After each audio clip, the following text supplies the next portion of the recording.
Welcome and thank you for choosing to sell with the Outdoor Marketplace. This video will walk you through step by step on how to successfully upload a product. For this video we will be covering what's called the simple product. So when you first log into your vendor dashboard, you'll see a menu here that has several options. And click the products option.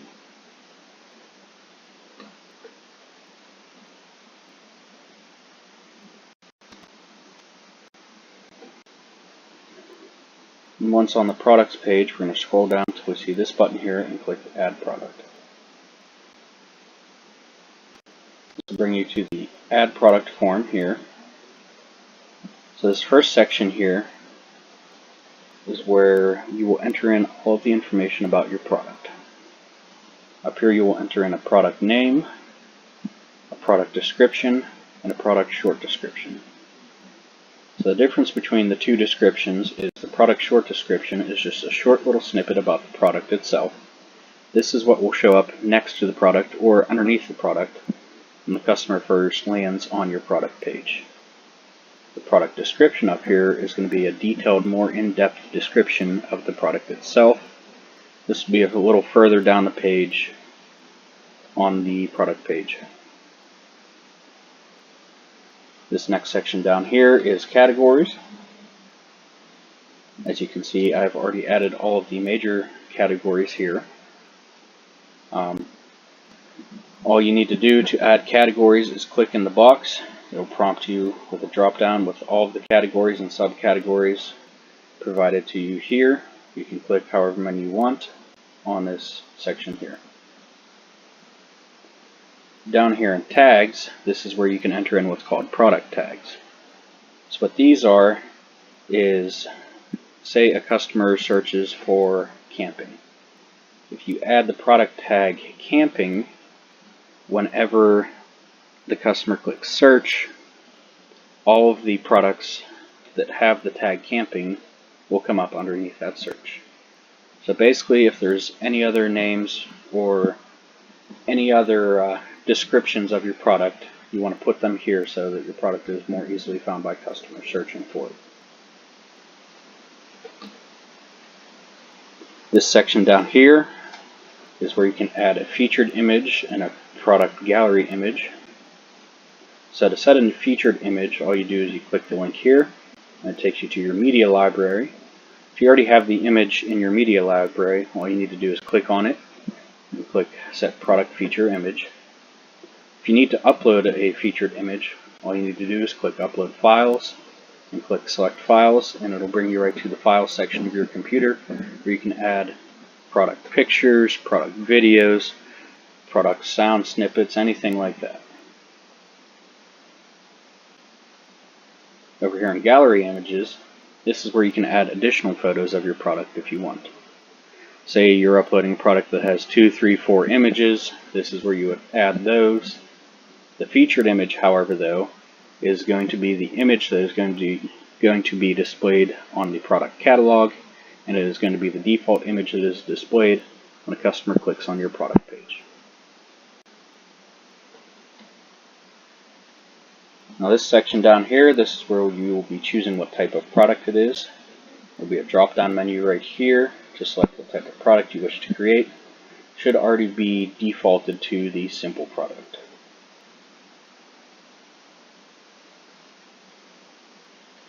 Down beneath it here is where you can add a SKU number. SKU numbers, there will be another video going more in depth about how to set your SKU numbers. You can put a product price, you can put a product sale price if you choose to put it on sale. If you want to leave it permanently on sale, you just leave it alone. If you want to schedule it, say for a certain time period, all you need to do is come down and click here. It'll bring up an actual calendar. You can click from what date range you want the product to go on sale. And whenever the product hits that date, it'll go on sale. There will be a countdown calculator counting down to the time that it goes off of sale. At the end of the sale, this will all be reset. Down here under tax status, this is where you can set your tax status and your tax class. We highly recommend not changing these if your business is registered with the IRS and you have a tax ID or employee identification number. The tax amount that you collect is already set to correspond to the sales tax in the county that your store resides in. Now this next tab over here is for inventory. You can also manage the inventory on your products as well. If this is a product that you make routinely, you don't need to click anything. It won't manage the stock. All you need to worry about is if it is in stock or if it is not. You can change that option down here to in stock or out of stock. Now, if you do choose to manage stock, say you have 10 of a certain product, all you need to do is come down here and enter in 10, and it'll reflect on the product page that you have 10 in stock. Whenever a customer purchases one, it'll deduct that number that they purchased from the stock quantity, and it'll automatically reflect how much stock you have left. Now, whenever your product goes to 0 for the stock quantity, it will automatically default to out of stock. Once you get more in, all you need to do is come back in here, click in stock, and then enter in the amount of stock that you have.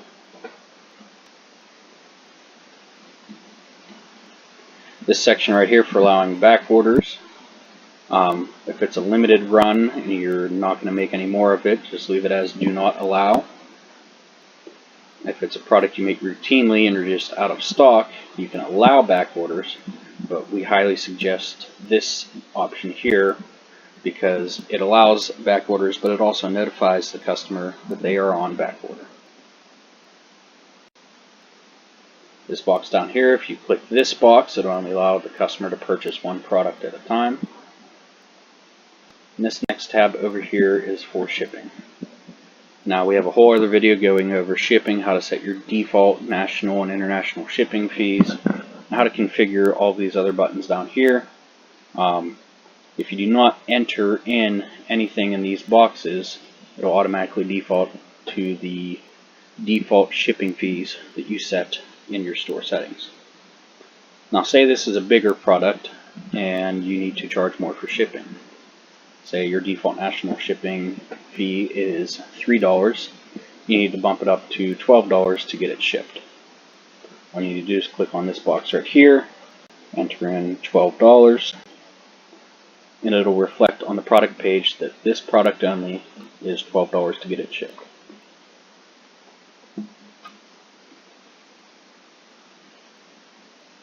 Now down here, you can enter in the weight of your product. You can also enter in dimensions of your product. You can enter in length here, width here, and height here. Shipping class, don't worry about, along with any of these boxes up here for now. We will go over that in a separate video going into shipping.